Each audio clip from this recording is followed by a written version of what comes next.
नमस्ते दोस्तों, स्वागत है आपका हमारे चैनल पे। आज की स्टोरी टेलिंग सीरीज में हम आपके लिए लाए हैं रविंद्रनाथ टैगोर द्वारा रचित एक कहानी जिसका शीर्षक है अंतिम प्यार। तो चलिए बिना और देर करे जल्दी से शुरू करते हैं। आर्ट स्कूल के प्रोफेसर मनमोहन बाबू घर पर बैठे मित्रों के साथ मनोरंजन कर रहे थे। ठीक उसी समय योगेश बाबू ने कमरे में प्रवेश किया।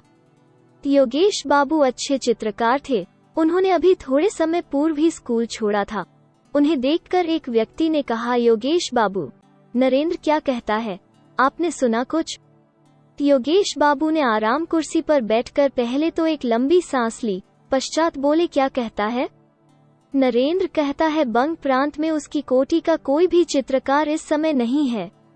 ठीक है, अभी कल का छोकरा है न, हम लोग तो जैसे आज तक घास छीलते रहे हैं, झुंझलाकर योगेश बाबू ने कहा। जो लड़का बातें कर रहा था उसने कहा, केवल यही नहीं, नरेंद्र आपको भी सम्मान की दृष्टि से नहीं देखता। योगेश बाबू ने उपेक्षित भाव से कहा, क्यों, कोई अपराध? वो कहता है आप आदर्श का ध्यान रखकर चित्र नहीं बनाते। तो किस दृष्टिकोण से बनाता हूँ? दृष्टिकोण रुपये के लिए। योगेश ने एक आंख बंद करके कहा, व्यर्थ। फिर आवेश में कान के पास से अपने अस्त व्यस्त बालों की ठीक कर बहुत देर तक मौन बैठा रहा। चीन का जो सबसे बड़ा चित्रकार हुआ है उसके बाल भी बहुत बड़े थे। यही कारण था कि योगेश ने भी स्वभाव विरुद्ध सिर पर लंबे लंबे बाल रखे हुए थे। ये बाल उसके मुख पर बिल्कुल नहीं भाते थे, क्योंकि बचपन में एक बार चेचक के आक्रमण से उनके प्राण तो बच गए थे, किंतु मुख बहुत कुरूप हो गया था। एक तो श्याम वर्ण, दूसरे चेचक के दाग। चेहरा देखकर सहसा यही जान पड़ता था मानो किसी ने बंदूक में छर्रे भरकर लिबलिबी दाब दी हो। कमरे में जो लड़के बैठे थे योगेश बाबू को क्रोधित देखकर उसके सामने ही मुंह बंद करके हंस रहे थे। सहसा वो हंसी योगेश बाबू ने भी देख ली। क्रोधित स्वर में बोले, तुम लोग हंस रहे हो, क्यों? एक लड़के ने चाटुकारिता से जल्दी जल्दी कहा, नहीं महाशय, आपको क्रोध आए और हम लोग हंसे, यह भला कभी संभव हो सकता है? मैं समझ गया, अब अधिक चातुर्य की आवश्यकता नहीं। क्या तुम लोग यह कहना चाहते हो कि अब तक तुम सब दांत निकालकर रो रहे थे? मैं ऐसा मूर्ख नहीं हूँ। यह कहकर उन्होंने आंखें बंद कर ली। लड़कों ने किसी प्रकार हंसी रोककर कहा, चलिए यूं ही सही, हम हंसते ही थे और रोते भी क्यों, पर हम नरेंद्र के पागलपन को सोचकर हंसते थे। वो देखो, मास्टर साहब के साथ नरेंद्र भी आ रहा है। मास्टर साहब के साथ साथ नरेंद्र भी कमरे में आ गया। योगेश ने एक बार नरेंद्र की ओर वक्र दृष्टि से देखकर मनमोहन बाबू से कहा, महाशय, नरेंद्र मेरे विषय में क्या कहता है? मनमोहन बाबू जानते थे कि उन दोनों की लगती है। दो पाषाण जब परस्पर टकराते हैं तो अग्नि उत्पन्न हो ही जाती है। अतएव वो बात को संभालते मुस्कुराते से बोले, योगेश बाबू, नरेंद्र क्या कहता है? नरेंद्र कहता है कि मैं रुपये के दृष्टिकोण से चित्र बनाता हूँ, मेरा कोई आदर्श नहीं है। मनमोहन बाबू ने पूछा, क्यों नरेंद्र? नरेंद्र अब तक मौन खड़ा था, अब किसी प्रकार आगे आकर बोला, हाँ कहता हूँ, मेरी यही सम्मति है। योगेश बाबू ने मुंह बनाकर कहा, बड़े सम्मति देने वाले आए, छोटे मुंह बड़ी बात, अभी कल का छोकरा और इतनी बड़ी बड़ी बातें। मनमोहन बाबू ने कहा, योगेश बाबू जाने दीजिए, नरेंद्र अभी बच्चा है और बात भी साधारण है, इस पर वाद विवाद की क्या आवश्यकता है? योगेश बाबू उसी तरह आवेश में बोले, बच्चा है, नरेंद्र बच्चा है, जिसके मुंह पर इतनी बड़ी बड़ी मूंछें हों, वो यदि बच्चा है तो बूढ़ा क्या होगा? मनमोहन बाबू, आप क्या कहते हैं? एक विद्यार्थी ने कहा, महाशय, अभी जरा देर पहले तो आपने उसे कल का छोकरा बताया था। योगेश बाबू का मुख क्रोध से लाल हो गया। बोले, कब कहा था? तभी इससे जरा देर पहले। झूठ, बिल्कुल झूठ, जिसकी इतनी बड़ी बड़ी मूंछें हैं उसे छोकरा कहूँ, असंभव है। क्या तुम लोग यह कहना चाहते हो कि मैं बिल्कुल मूर्ख हूँ? सब लड़के एक स्वर से बोले, नहीं महाशय, ऐसी बात हम भूलकर भी जिना पर नहीं ला सकते। मनमोहन बाबू किसी प्रकार हंसी को रोककर बोले, चुप चुप, गोलमाल न करो। योगेश बाबू ने कहा, हाँ नरेंद्र, तुम यह कहते हो कि बंग प्रांत में तुम्हारी टक्कर का कोई चित्रकार नहीं है। नरेंद्र ने कहा, आपने कैसे जाना? तुम्हारे मित्रों ने कहा। मैं यह नहीं कहता, तब भी इतना अवश्य कहूंगा कि मेरी तरह हृदय रक्त पीकर बंगाल में कोई चित्र नहीं बनाता। इसका प्रमाण? नरेंद्र ने आवेशमय स्वर में कहा। प्रमाण की क्या आवश्यकता है? मेरा अपना यही विचार है। तुम्हारा विचार असत्य है। नरेंद्र बहुत कम बोलने वाला व्यक्ति था। उसने कोई उत्तर नहीं दिया। मनमोहन बाबू ने इस अप्रिय वार्तालाप को बंद करने के लिए कहा, नरेंद्र, इस बार प्रदर्शनी के लिए तुम चित्र बनाओगे ना? नरेंद्र ने कहा, विचार तो है, देखूंगा तुम्हारा चित्र कैसा रहता है। नरेंद्र ने श्रद्धा भाव से उनकी पग धूली लेकर कहा, जिसके गुरु आप हैं उसे क्या चिंता, देखना सर्वोत्तम रहेगा। योगेश बाबू ने कहा, राम से पहले रामायण, पहले चित्र बनाओ फिर कहना। नरेंद्र ने मुंह फेरकर योगेश बाबू की ओर देखा, कहा, कुछ भी नहीं। किंतु मौन भाव और उपेक्षा ने बातों से कहीं अधिक योगेश के हृदय को ठेस पहुंचाई। मनमोहन बाबू ने कहा, योगेश बाबू, चाहे आप कुछ भी कहें, मगर नरेंद्र को अपनी आत्मिक शक्ति पर बहुत बड़ा विश्वास है। मैं दृढ़ निश्चय से कह सकता हूं कि यह भविष्य में एक बड़ा चित्रकार होगा। नरेंद्र धीरे धीरे कमरे से बाहर चला गया। एक विद्यार्थी ने कहा, प्रोफेसर साहब, नरेंद्र में किसी सीमा तक विक्षिप्तता की झलक दिखाई देती है। मनमोहन बाबू ने कहा, हाँ, मैं भी मानता हूँ। जो व्यक्ति अपने घाव अच्छी तरह प्रकट करने में सफल हो जाता है, उसे सर्वसाधारण किसी सीमा तक विक्षिप्त समझते हैं। चित्र में एक विशेष प्रकार का आकर्षण तथा मोहकता उत्पन्न करने की उसमें असाधारण योग्यता है। तुम्हें मालूम है नरेंद्र ने एक बार क्या किया था? मैंने देखा कि नरेंद्र के बाएं हाथ की उंगली से खून का फव्वारा छूट रहा है और वो बिना किसी कष्ट के बैठा चित्र बना रहा है। मैं तो देखकर चकित रह गया। मेरे मालूम करने पर उसने उत्तर दिया कि उंगली काटकर देख रहा था कि खून का वास्तविक रंग क्या है। अजीब व्यक्ति है। तुम लोग इसे विक्षिप्तता कह सकते हो, किंतु इसी विक्षिप्तता के ही कारण तो वो एक दिन अमर कलाकार कहलाएगा। योगेश बाबू आंख बंद करके सोचने लगे। जैसे गुरु वैसे चेले, दोनों के दोनों पागल हैं। नरेंद्र सोचते सोचते मकान की ओर चला। मार्ग में भीड़ भाड़ थी, कितनी ही गाड़ियां चली जा रही थीं, किंतु इन बातों की ओर उसका ध्यान नहीं था। उसे क्या चिंता थी? संभवत इसका भी उसे पता न था। वो थोड़े समय के भीतर ही बहुत बड़ा चित्रकार हो गया।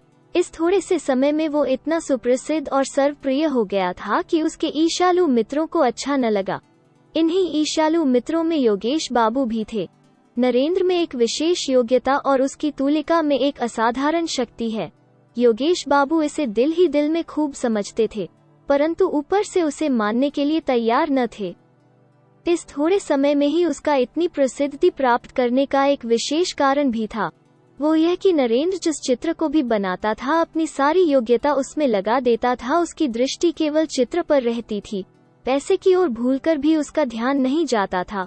उसके हृदय की महत्वाकांक्षा थी कि चित्र बहुत ही सुंदर हो, उसमें अपने ढंग की विशेष विलक्षणता हो, मूल्य चाहे कम मिले या अधिक। वो अपने विचार और भावनाओं की मधुर रूप रेखाएं अपने चित्र में देखता था। जिस समय चित्र चित्रित करने बैठता तो चारों ओर फैली हुई असीम प्रकृति और उसकी सारी रूप रेखाएं हृदय पथ से गुम्फित कर देता। इतना ही नहीं, वो अपने अस्तित्व से भी विस्मृत हो जाता। वो उस समय पागलों की भांति दिखाई पड़ता और अपने प्राण तक उत्सर्ग कर देने से भी उस समय संभवत उसको संकोच न होता। यह दशा उस समय की एकाग्रता की होती। वास्तव में इसी कारण से उसे यह सम्मान प्राप्त हुआ। उसके स्वभाव में सादगी थी। वो जो बात सादगी से कहता, लोग उसे अभिमान और प्रदर्शनी से लदी हुई समझते। उसके सामने कोई कुछ न कहता, परंतु पीछे पीछे लोग उसकी बुराई करने से न चूकते। सब के सब नरेंद्र को संज्ञाहीन सा पाते। वो किसी बात को कान लगाकर न सुनता। कोई पूछता कुछ और वो उत्तर देता कुछ और ही। वो सर्वदा ऐसा प्रतीत होता जैसे अभी अभी स्वप्न देख रहा था और किसी ने सहसा उसे जगा दिया हो। उसने विवाह किया और एक लड़का भी उत्पन्न हुआ। पत्नी बहुत सुंदर थी, परंतु नरेंद्र को गार्हस्थ्यिक जीवन में किसी प्रकार का आकर्षण न था। तब भी उसका हृदय प्रेम का अथाह सागर था।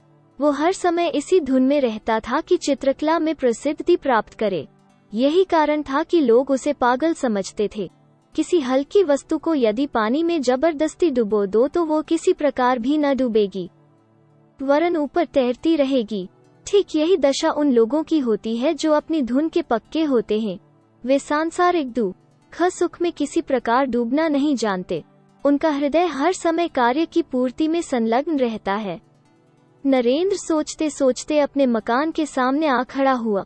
उसने देखा कि द्वार के समीप उसका 4 साल का बच्चा मुंह में उंगली डाले किसी गहरी चिंता में खड़ा है। पिता को देखते ही बच्चा दौड़ता हुआ आया और दोनों हाथों से नरेंद्र को पकड़कर बोला, बाबूजी। क्यों बेटा? बच्चे ने पिता का हाथ पकड़ लिया और खींचते हुए कहा, बाबूजी, देखो हमने एक मेढक मारा है जो लंगड़ा हो गया है। नरेंद्र ने बच्चे को गोद में उठाकर कहा, तो मैं क्या करूं? तू बड़ा पाजी है। बच्चे ने कहा, वो घर नहीं जा सकता, लंगड़ा हो गया है। कैसे जाएगा? चलो उसे गोद में उठाकर घर पहुंचा दो। नरेंद्र ने बच्चे को गोद में उठा लिया और हंसते हंसते घर में ले गया। एक दिन नरेंद्र को ध्यान आया कि इस बार की प्रदर्शनी में जैसे भी हो अपना एक चित्र भेजना चाहिए। कमरे की दीवार पर उसके हाथ के कितने ही चित्र लगे हुए थे। कहीं प्राकृतिक दृश्य, कहीं मनुष्य के शरीर की रूपरेखा, कहीं स्वर्ण की भांति सरसों के खेत की हरियाली, जंगली मनमोहक दृश्यावली और कहीं वे रास्ते जो छाया वाले वृक्षों के नीचे से टेढ़े तिरछे होकर नदी के पास जा मिलते थे। धुएं की भांति गगनचुंबी पहाड़ों की पंक्ति जो तेज धूप में स्वयं झुलसी जा रही थी और सैकड़ों पथिक धूप से व्याकुल होकर छायादार वृक्षों के समूह में शरणार्थी थे। ऐसे कितने ही दृश्य थे। दूसरी ओर अनेकों पक्षियों के चित्र थे। उन सबके मनोभाव उनके मुखों से प्रकट हो रहे थे। कोई गुस्से में भरा हुआ, कोई चिंता की अवस्था में, तो कोई प्रसन्न मुख। कमरे के उत्तरीय भाग में खिड़की के समीप एक अपूर्ण चित्र लगा हुआ था। उसमें ताड़ के वृक्षों के समूह के समीप सर्वदा मौन रहने वाली छाया के आश्रय में एक सुंदर नवयुवती नदी के नील वर्ण जल में अचल बिजली सी मौन खड़ी थी। उसके होंठों और मुख की रेखाओं में चित्रकार ने हृदय की पीड़ा अंकित की थी। ऐसा प्रतीत होता था मानो चित्र बोलना चाहता है, किंतु यौवन अभी उसके शरीर में पूरी तरह प्रस्फुटित नहीं हुआ है। इन सब चित्रों में चित्रकार के इतने दिनों की आशा और निराशा मिश्रित थी, परंतु आज उन चित्रों की रेखाओं और रंगों ने उसे अपनी ओर आकर्षित न किया। उसके हृदय में बार बार यही विचार आने लगे कि इतने दिनों उसने केवल बच्चों का खेल किया है, केवल कागज के टुकड़ों पर रंग पोता है। इतने दिनों से उसने जो कुछ रेखाएं कागज पर खींची थीं, वे सब उसके हृदय को अपनी ओर आकर्षित न कर सकी, क्योंकि उसके विचार पहले की अपेक्षा बहुत उच्च थे। उच्च ही नहीं बल्कि बहुत उच्चतम होकर चील की भांति आकाश में मंडराना चाहते थे। यदि वर्षा ऋतु का सुहावना दिन हो तो क्या कोई शक्ति उसे रोक सकती थी? वो उस समय आवेश में आकर उड़ने की उत्सुकता में असीमित दिशाओं में उड़ जाता, एक बार भी फिरकर नहीं देखता। अपनी पहली अवस्था पर किसी प्रकार भी वो संतुष्ट नहीं था। नरेंद्र के हृदय में रह रहकर यही विचार आने लगा। भावना और लालसा की झड़ी सी लग गई। उसने निश्चय कर लिया कि इस बार ऐसा चित्र बनाएगा जिससे उसका नाम अमर हो जाए। वो इस वास्तविकता को सबके दिलों में बिठा देना चाहता था कि उसकी अनुभूति बचपन की अनुभूति नहीं है। मेज पर सिर रखकर नरेंद्र विचारों का ताना बाना बुनने लगा। वो क्या बनाएगा? किस विषय पर बनाएगा? हृदय पर आघात होने से साधारण प्रभाव पड़ता है। भावनाओं के कितने ही पूर्ण और अपूर्ण चित्र उसकी आंखों के सामने से सिनेमा चित्र की भांति चले गए, परंतु किसी ने भी दम भर के लिए उसके ध्यान को अपनी ओर आकर्षित न किया। सोचते सोचते संध्या के अंधियारे में शंख की मधुर ध्वनि ने उसको मस्त कर देने वाला गाना सुनाया। इस स्वर लहरी से नरेंद्र चौंक कर उठ खड़ा हुआ। पश्चात उसी अंधकार में वो चिंतन मुद्रा में कमरे के अंदर पागलों की भांति टहलने लगा। सब व्यर्थ। महान प्रयत्न करने के पश्चात भी कोई विचार न सूझा। रात बहुत जा चुकी थी। अमावस्या की अंधेरी में आकाश परलोक की भांति धुंधला प्रतीत होता था। नरेंद्र कुछ खोया खोया सा पागलों की भांति उसी ओर ताकता रहा। बाहर से रसोइये ने द्वार खटखटाकर कहा, बाबूजी। चौंककर नरेंद्र ने पूछा, कौन है? बाबूजी, भोजन तैयार है, चलिए। झुंझलाते हुए नरेंद्र ने कटु स्वर में कहा, मुझे तंग न करो, जाओ, मैं इस समय न खाऊंगा। कुछ थोड़ा सा, मैं कहता हूँ बिल्कुल नहीं। और निराश मन रसोइया भारी कदमों से वापस लौट गया और नरेंद्र ने अपने को चिंतन सागर में डुबो दिया। दुनिया में जिसको ख्याति प्राप्त करने का व्यसन लग गया हो उसको चैन कहाँ। एक सप्ताह बीत गया। इस सप्ताह में नरेंद्र ने घर से बाहर कदम न निकाला। घर में बैठा सोचता रहता किसी न किसी मंत्र से तो साधना की देवी अपनी कला दिखाएगी ही।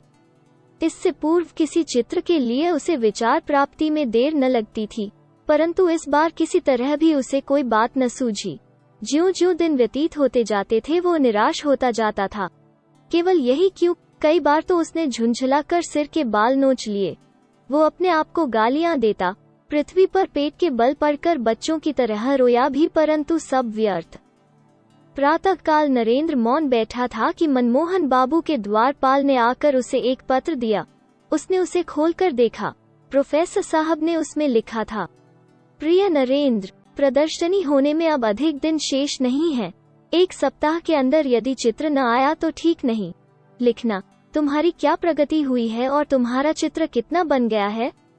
योगेश बाबू ने चित्र चित्रित कर दिया है।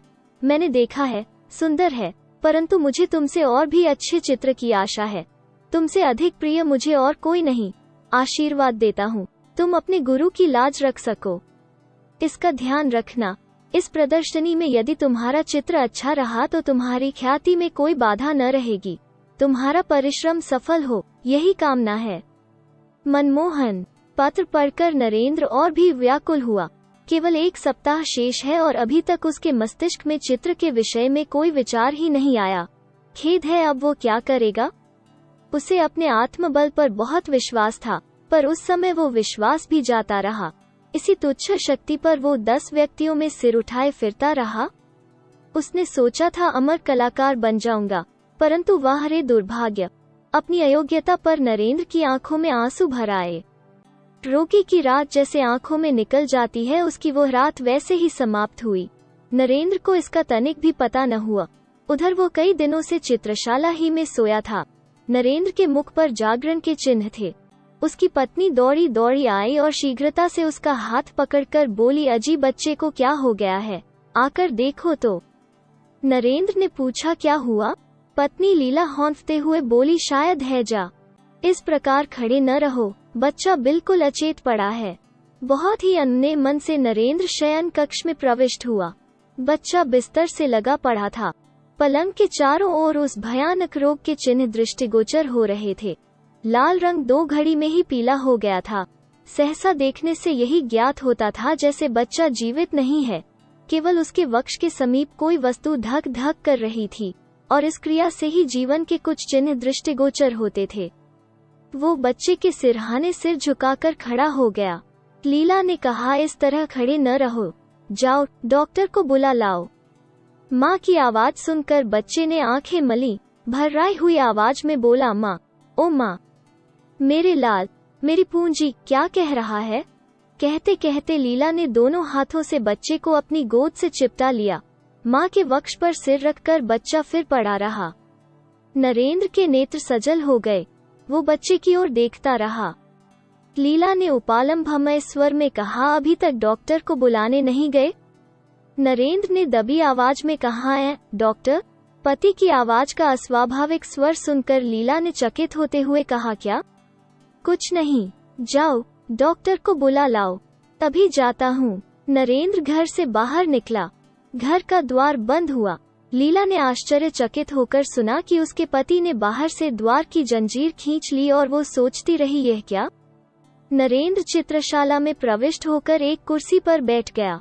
दोनों हाथों से मुंह ढांपकर वो सोचने लगा। उसकी दशा देखकर ऐसा लगता था कि वो किसी तीव्र आत्मिक पीड़ा से पीड़ित है। चारों ओर गहरे सूनेपन का राज्य था।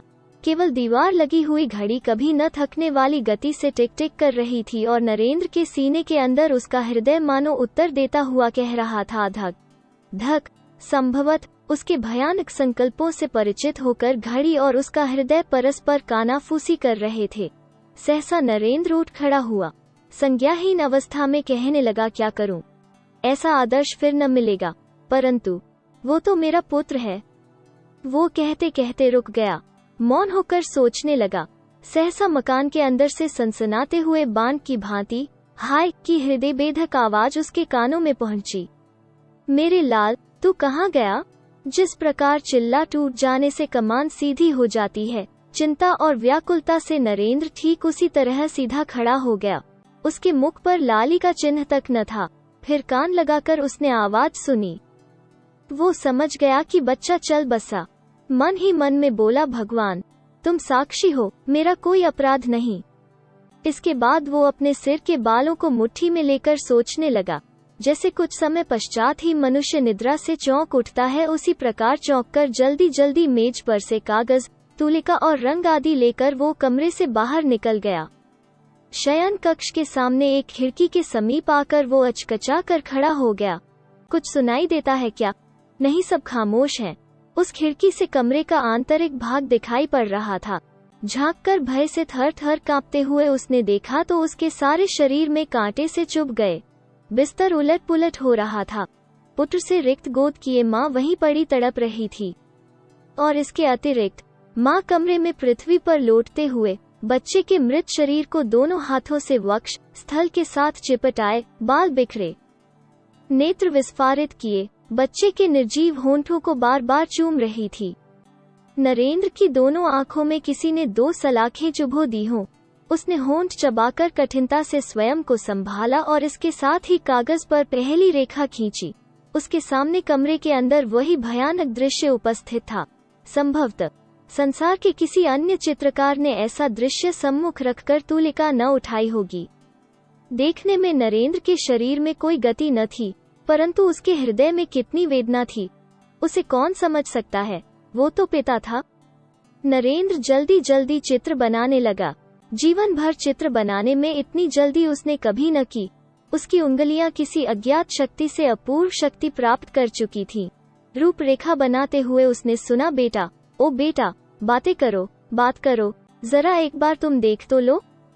नरेंद्र ने अस्फुट स्वर में कहा, उफ, यह असहनीय है, और उसके हाथ से तुलिका छूटकर पृथ्वी पर गिर पड़ी। किंतु उसी समय तुलिका उठाकर वो पुनः चित्र बनाने लगा। रह रहकर लीला का क्रंदन रुदन कानों में पहुंचकर हृदय को छेड़ता और रक्त की गति को मंद करता और उसके हाथ स्थिर होकर उसकी तुलिका की गति को रोक देते। इसी प्रकार पल पर पल बीतने लगे। मुख्य द्वार से अंदर आने के लिए नौकरों ने शोर मचाना शुरू कर दिया था, परंतु नरेंद्र मानो इस समय विश्व और विश्वव्यापी कोलाहल से बहरा हो चुका था। वो कुछ भी न सुन सका। इस समय वो एक बार कमरे की ओर देखता और एक बार चित्र की ओर, बस रंग में तुलिका डुबोता और फिर कागज पर चला देता। वो पिता था, परंतु कमरे के अंदर पत्नी के हृदय से लिपटे हुए मृत बच्चे की याद भी वो धीरे धीरे भूलता जा रहा था। सहसा लीला ने उसे देख लिया। दौड़ती हुई खिड़की के समीप आकर दुखित स्वर में बोली, क्या डॉक्टर को बुलाया? जरा एक बार आकर देख तो लेते कि मेरा लाल जीवित है या नहीं। यह क्या चित्र बना रहे हो? चौंक कर नरेंद्र ने लीला की ओर देखा। वो लड़खड़ाकर गिर रही थी। बाहर से द्वार खटखटाने और बार बार चिल्लाने पर भी जब कपाट न खुले तो रसोइया और नौकर दोनों डर गए। वे अपना काम समाप्त करके प्रायः संध्या समय घर चले जाते थे और प्रातः काल काम करने आ जाते थे। प्रतिदिन लीला या नरेंद्र दोनों में से कोई न कोई द्वार खोल देता था। आज चिल्लाने और खटखटाने पर भी द्वार न खुला। इधर रह रहकर लीला की क्रंदन ध्वनि भी कानों में आ रही थी। उन लोगों ने मोहल्ले के कुछ व्यक्तियों को बुलाया। अंत में सबने सलाह करके द्वार तोड़ डाला। सब आश्चर्यचकित होकर मकान में घुसे। जीने से चढ़कर देखा कि दीवार का सहारा लिए, दोनों हाथ जंघाओं पर रखे नरेंद्र सिर नीचा किए हुए बैठा है। उनके पैरों की आहट से नरेंद्र ने चौंक कर मुंह उठाया। उसके नेत्र रक्त की भांति लाल थे। थोड़ी देर पश्चात वो ठहाका मारकर हंसने लगा और सामने लगे चित्र की ओर उंगली दिखाकर बोल उठा, डॉक्टर, मैं अमर हो गया। दिन बीतते गए। प्रदर्शनी आरंभ हो गई। प्रदर्शनी में देखने की कितनी ही वस्तुएं थीं, परंतु दर्शक एक ही चित्र पर झुके पड़ते थे। चित्र छोटा सा था और अधूरा भी। नाम था अंतिम प्यार। चित्र में चित्रित किया हुआ था एक माँ बच्चे का मृत शरीर हृदय से लगाए अपने दिल के टुकड़े के चंदा से मुख को बार बार चूम रही है। शोक और चिंता में डूबी हुई माँ के मुख, नेत्र और शरीर में चित्रकार की तुलिका ने एक ऐसा सूक्ष्म और दर्दनाक चित्र चित्रित किया कि जो देखता उसी की आंखों से आंसू निकल पड़ते। चित्र की रेखाओं में इतनी अधिक सूक्ष्मता से दर्द भरा जा सकता है, यह बात इससे पहले किसी के ध्यान में न आई थी। इस दर्शक समूह में कितने ही चित्रकार थे। उनमें से एक ने कहा, देखिए योगेश बाबू, आप क्या कहते हैं? योगेश बाबू उस समय मौन धारण किए चित्र की ओर देख रहे थे। सहसा प्रश्न सुनकर एक आंख बंद करके बोले, यदि मुझे पहले से ज्ञात होता तो मैं नरेंद्र को अपना गुरु बनाता। दर्शकों ने धन्यवाद, साधुवाद और वाह वाह की झड़ी लगा दी, परंतु किसी को भी मालूम न हुआ कि उस सज्जन पुरुष का मूल्य क्या है जिसने इस चित्र को चित्रित किया है। किस प्रकार चित्रकार ने स्वयं को धूलि में मिलाकर रक्त से इस चित्र को रंगा है, उसकी यह दशा किसी को भी ज्ञात न हो सकी। इस कहानी के में बस इतना ही। दी एंड। अगर आपको ये स्टोरी पसंद आई हो तो इस वीडियो को लाइक करे बिना ना जाए, तथा और ऐसी ही कहानियों के लिए हमारे चैनल को सब्सक्राइब करें।